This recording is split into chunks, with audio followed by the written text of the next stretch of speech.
Welcome back to my channel Mou blogs. তোমরা কেমন আছো সবাই? আশা করি ভালো আছো, আমিও ভালো আছি। তো সকালটা আজকে শুরু করে ফেললাম ঘর থেকেই। আর ঘরে বসে দেখো ঘরটা আমি ঝাড় দিয়ে ফেলছি। তো বাসি ঘর যেহেতু, আর তোমাদের দাদাভাই কিন্তু এখনও ঘুমোচ্ছে, ও ওঠেনি কারণ ও একটু বেলা করেই ঘুম থেকে ওঠে। ওকে তার জন্য আমি আর ডাকিনি। ও ঘুমোচ্ছে, ঘুমোক, ও যখন ওর সময় হয় তখন ও উঠে যায়। কিন্তু মশারিটা খুলিনি, তার কারণ মশা হয়েছে প্রচুর পরিমাণে। তার জন্য এবার মশারি টানিয়ে আমার শুতে হচ্ছে। আমি কিন্তু কোনোবার মশারি টানিয়ে ঘুমাই না, কিন্তু এইবার মশারি টানিয়ে আমাদের সবাইকে ঘুমোতে হচ্ছে। কারণ কি, প্রচুর পরিমাণে মশা হয়েছে, এইবার অল আউটেও কাজ হচ্ছে না। তো তার জন্যই মশারিটা টানানো, আমাদের প্রতিটা ঘরেই মশারি টানানো। তারপরে চলে এসেছি ছেলের ঘরে। ছেলে হচ্ছে তার ঠানুর সঙ্গে ঘুমোয়, তার জন্য সেই ছেলের বিছনাটা তুলে ফেলছি। ও ঠানু আগে আগে উঠে ও সব কাজ করে, তার জন্য ও লেটে ওঠে একটু, তাই ওর বিছনাটা আমারই তুলতে হয়। মা যখন সময় পায় মাও তুলে দেয়, কিন্তু আমি এখন তুলে দিচ্ছি। আর ও বই পড়ছিল, ভোরবেলা উঠে বই পড়ছিল, তার জন্য বিছনাটা তুলতেও একটু দেরি হয়ে গেছে। ওকে বলেছিলাম যে বিছনাটা তুলে রেখে যা, কিন্তু ও তোলেনি।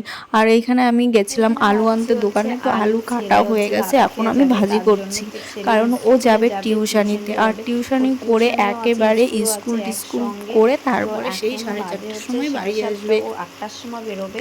তার তার জন্য জন্য একটু একবারে তাড়াতাড়ি খেয়ে করা স্নান আমার। করে রেডি হয়ে তারপরেই যাবে। যেহেতু আমাদের বাড়ি থেকে বিষ্ণুপুর বাজার অনেকটা দূর, তাই ওকে যেতে অনেকটা সময় লাগে। ওর জন্য ও 8টার সময় বেরিয়ে একবারে স্কুল টিস্কুল করে বাড়ি আসে।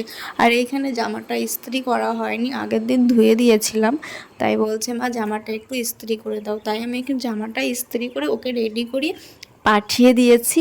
আর এখন এসেছি আমি বিছনা চাদর ধুয়ে, তারপরে এসেছি মেলতে ছাদে। আজকে কিন্তু আমি দুটো বিছনা চাদর ধুয়েছি।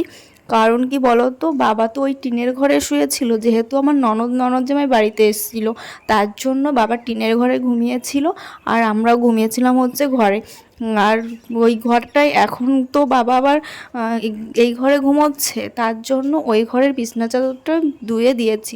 যেহেতু ননদ জামাইরা চলে গেছে, ঘরটাও পুরো ফাঁকা হয়ে গেছে, তাই ওই ঘরের বিছনা চাদরটা ধুয়ে টুয়ে সব কিছু গুছিয়ে রেখেছি।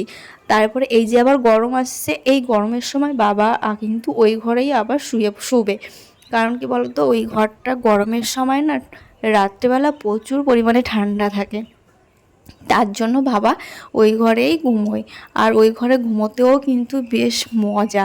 হ্যাঁ, আর এইখানে দেখো আমার জামা কাপড় সব মেলা হয়ে গেছে। মেলে টেলে আমি যাবো এবার নিচে। আর ওইখানে কিন্তু ওই বিছনা চাদরটা মেলেছি কেন বলো তো, দড়িটা না ছিঁড়ে যাওয়ার মতন অবস্থা হচ্ছিল, তার জন্য। তারপরে চলে এসেছি আবার ঘর মুছতে।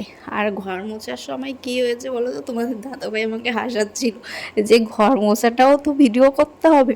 আমি বলছি হ্যাঁ, যখন আমার কাজ করা চ্যানেলটা, সবই তো তোমরা জানো একটা ব্লগ, তো আমার সব কিছুই করতে হয়। তার জন্য তোমাদের দাদাভাই আমাকে দেখে হাসছিল আর বলছিল এটাও দেখাতে হবে। তো আমি এখানে ফ্যানটা চালিয়ে দিয়েছি, তারপরে আবার এসেছি জল ভরতে, কারণ টাইম করে জল চলে এসছে। ঘর মোছা বাদ দিয়ে আমি টাইম করে জল ভরতে এসেছি। কেন বলো তো, টাইম কলের জলটা কিন্তু টাইমে টাইমে দেয়, আবার কিন্তু রিটার্ন চলেও যাবে, তার জন্য তাড়াতাড়ি করে আগে জলটা ভরতে এসেছি। আর ভরার সময় আমি দেখো এখানে রোদ্দুর পড়ছে, কিন্তু মোবাইলটার উপরে রোদ্দুর পড়ছে বলে এখানে একটু অন্ধকার অন্ধকার দেখা যাচ্ছে, তো তোমরা একটু অ্যাডজাস্ট করে নিও। হ্যাঁ, তার জন্য এই যে দেখো কালো কালো দেখা যাচ্ছে স্ক্রিনে। আর উপরে কিন্তু এটা আমাদের লেবু গাছ, তো লেবু গাছে কিন্তু অনেক ফুল হয়েছে, অনেক লেবু হয়েছে, তোমাদের একদিন দেখাবো। আর এখানে চলে এসেছি রুটি বানাতে, কারণ সবার ভাতে হয়ে গেছে, আমার আর মার ভাতে হয়নি, তাই রুটিটা বানিয়ে নিচ্ছি। আমি জানতাম আগের থেকে যে ভাত হবে না, কম পড়ে যাবে, তো ভাবলাম যে সকালবেলা খাবো, তার জন্য একটু রুটি বানিয়ে নিই। তারপরে দেখো স্নান টিনান করে চলে এসেছি রান্না করতে। আর রান্না করার সময় তোমাদের দাদাভাই এক প্যাকেট বিস্কুট এনে দিয়েছে আমাকে বাজার থেকে। তো আগের দিন বাজারে গেছিলো, তোমাদের দাদাভাইকে বলেছিলাম বাজারে যাও সব সময়, কিন্তু একটা ছোট বাচ্চা আছে বাড়িতে, তোমার বউ, তার জন্য তো তুমি একটা খাবারও আনো না, তার জন্য এক প্যাকেট বিস্কুট এনে আমাকে দিয়েছে, বলেছে যে নাও ছোট বউ তুমি এবার খাও, তার জন্য আমি খেয়ে নিচ্ছি। আর এখানে দেখো আমি তেঁতুলের টক বানাবো, এখানে দিয়েছি তেল লবণ, তেঁতুল আর হচ্ছে হলুদ আর চিনি এইসব দিয়ে ভালো করে মেখে নেব। চলো ভিডিওটা আর বড় করছি না, ভিডিওটা যদি ভালো লাগে like comment share and subscribe করে দিও, যারা ফেসবুক থেকে দেখছো তারা ফলো করে নিও, আর সবাই ভালো থেকো।